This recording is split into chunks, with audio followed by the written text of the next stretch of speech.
Joining me now to talk politics is the Talk Business posse of bloggers Jason Tolbert and Michael Cook. Jason frequently writes from the Republican perspective. Michael frequently from the Democrats. Plenty to talk about. Gentlemen, welcome back to the program. Thank you for having us. Let's begin with Dustin McDaniel files a lawsuit in conjunction with U.S. Attorney Chris Thayer this week against ExxonMobil.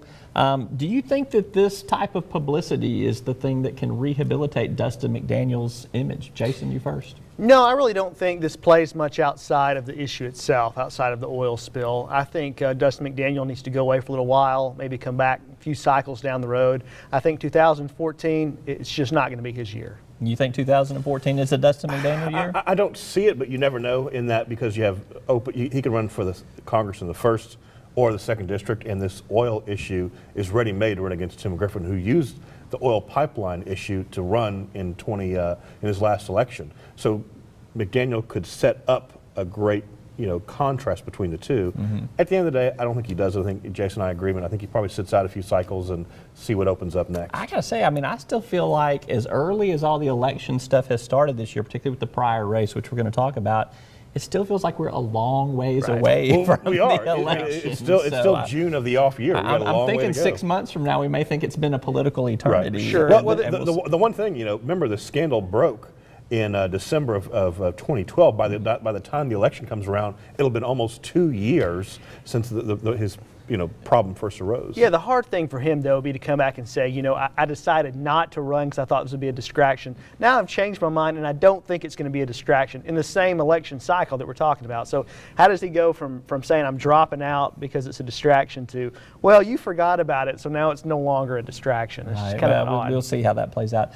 Let's talk about the Mark Pryor race. He still has no announced opponent. We think that Congressman Tom Cotton is the likely person there. Mark Pryor told me about 2 weeks ago he's on every endangered species list in Washington. Was that a good statement for him to make? It's a true statement. At least he's owning up to it. Look, he is a Democrat in a state that Obama lost, John Kerry lost. He's going to have a tough fight.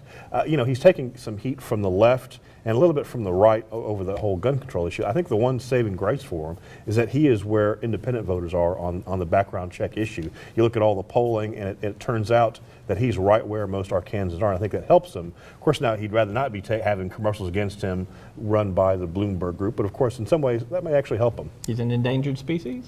Yeah, it was kind of an odd statement. I don't know that he might want to pull that one back. Once you get it into people's head that you're in trouble, that you might not be reelected, that's a difficult dialogue to change. I almost compare it to the Super Bowl. Everybody wants to pick the winner of the Super Bowl.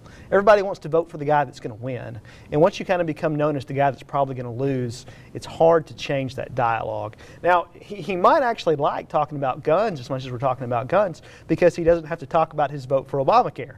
The more he has to talk about that, the more I think it really hurts him. This is his first cycle he's had to stand for re-election since casting that vote. What do you think the defining issue of this Senate race is going to be? The Republicans and the Conservatives clearly want it to be about his votes with Obama and probably Obamacare, but these other issues, guns, immigration, I still think there's probably more to come. Right. Those could all surface out there. What do you think is the defining issue? I think the Republicans are going to try to make him seem as Obama's #1 ally. And Democrats and Pryor are going to show that he is an independent voice for Arkansas, that all he cares about and fights for is what Arkansas believes in. I think Obamacare, I think the more they try to tie Pryor to Obamacare, which he did vote for, and he has owned up to that, is the more Pryor talks about how the Arkansas Republican legislature voted to implement a major piece of Obamacare. And it drives Republican legislators crazy, and they say, no, we did this, we did that. At the end of the day, it kind of helps him mess up the issue and kind of take a little heat off of him. But is that working for him? Well, I think it makes him look pretty weak. When you're a two-term senator, you've been in the U.S. Senate for 12 years, and you're having to tie yourself to Republican state legislatures that have only been there for 2 or 4 years. I think that's a pretty weak strategic place for you to be. I understand why he's doing that, but I don't know that it's really the best strategy that's going to work. I think John Brumman said part of the strategy is that it puts Tom Cotton in a particular problem, because Cotton will probably be the nominee. So every time Cotton tries to talk about Obamacare, Pryor talks about the Republican state legislature and completely muddies up the issue. I think it's actually a strong position. Well, if Tom Cotton had been in the state legislature, I'd agree with you, but he wasn't. I think he's always been clear that he No, but the state legislature will have a fit every time. They are having a fit every time Pryor brings it up. But We'll see. I think, but the larger question is, I think it's still too early to tell what the issues will actually be. What the defining issue come It will could be. change a lot Yeah, next year. I think I agree it with could that. too. Yeah. So we're talking about Tom Cotton. He is the presumptive challenger to Mark Pryor. I asked John Brummett this question last week on the show. I hadn't had a chance to ask you guys yet. Do you think Tom Cotton is the best challenger, the strongest challenger for Mark Pryor? Michael? I don't think so. I mean, the man's been in Congress for about 5 minutes. He has no real significant legislative proposals. I mean, he just found out where the bathrooms are 3 days ago, and now he wants to be a U.S. senator. I think, he's going a little bit too far, too fast. Plus, these votes that he's had that are just abhorrent in the Congress.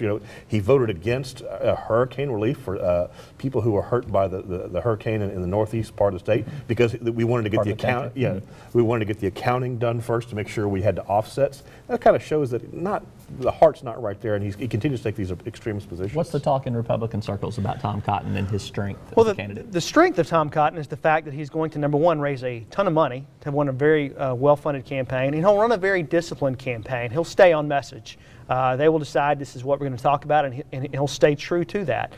That's the reason that he's likely to have success. You saw John Bozeman do the same thing back in 2010. John Bozeman ran a very well-funded, very disciplined campaign. I think Tom Cotton will have a similar campaign to that. He's a little bit younger than John Bozeman, so he'll have a little more energy there, I think, but I think it'll be a similar campaign. Let's shift to another race that's going to heat up in Arkansas. It heated up this week because we got two Democratic candidates announced for lieutenant governor. John Burkhalter, businessman, very successful highway commissioner. Diane Curry, Little Rock School Board president. I want to talk about Republicans because we're hearing a lot of names in Republican circles. It might be easier to say who's not running for lieutenant governor on the Republican side. How crowded do you think that primary might be on the Republican side? Well, I don't know how crowded it ends up. I've heard a lot of people talking about it. I've even heard talk that perhaps the incumbent, Mark Pryor, may actually stay put. It's not sure what he's going to do there. That presents a totally different dynamic. Sure. And if he stays put, I don't think there is a primary. I don't think anybody challenges him. But if he gets out of it, I've heard as many as 4 names this week. There's 3 state legislatures that I've heard looking for it. Charlie Collins has made it clear he's looking for it. I spoke with Representative Andy Mayberry this week. He said that he's given the race some serious consideration. Kelly Link is also looking at the race as well. I've heard, haven't talked to him, but I've heard he's looking at it. I've also heard a former Senate candidate, Conrad Reynolds, might be looking at it as well. So you could see a very crowded primary. It could be almost kind of like the Senate was in 2010 where you had all these that's candidates. good for filing fees for political parties. Right. Burkhalter, though, versus Curry. Burkhalter a stronger candidate. It gets it hands down. I mean, he'll have the money. He has if he wants to put money in, he certainly has that. Dan Curry is a great person. I just don't think this is the position for her to go from school board to lieutenant governor. Is too big of a leap. And I would also say, beware of businessmen, rich businessmen who run for lieutenant governor. They almost always win. You have Rockefeller, Bill Halter, and now you have John Burkhalter. If he puts in a couple $1 million of his own money, that's going to be hard to overcome. Jim Guy Tucker in that mix and Jim too. Guy Tucker as well. The same thing. Exactly. So, all right. We also saw this week a group, Arkansans Against Big Government, basically got qualification from the Attorney General's office to go collect signatures for a private option repeal.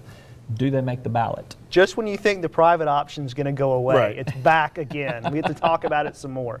Yeah, it's going to be really tough to get it on that timetable. They've got only, I think, another couple months before they have to get those signatures. If some money comes in and people kind of invest in the signature effort, I think they do get it.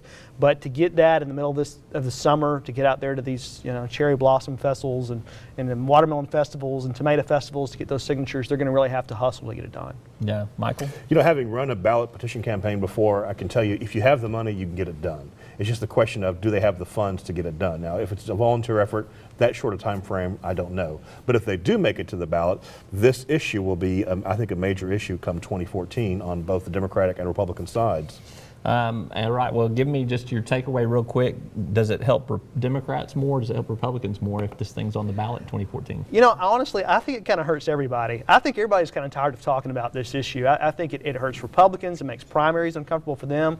I think it hurts Democrats when we get to the general election. Every one of them voted for it. They don't really want to be talking about Obamacare in any shape or fashion. So I don't think really anyone on either party wants to deal with this anymore. I think it hurts Republicans more for 2 reasons. Number one, Republicans are going to have to fight with members members of their own base of their issues. The Tea Party is the far right wing of the Republican Party. So there's that problem. And then number two, it shows that Republicans that do support it are kind of heartless. I mean, to literally take away health care from low-income Arkansans, that's kind of heartless, and that kind of reflects poorly on the Republican Party, if it makes the ballot. We got to leave it with you guys right there on that. Michael Cook, Jason Tolbert, Jason with the Tolbert Report, Michael with Cook's Outlook. You can catch them both, their opinion, their analysis, occasional rants and raves at our website, talkbusiness.net.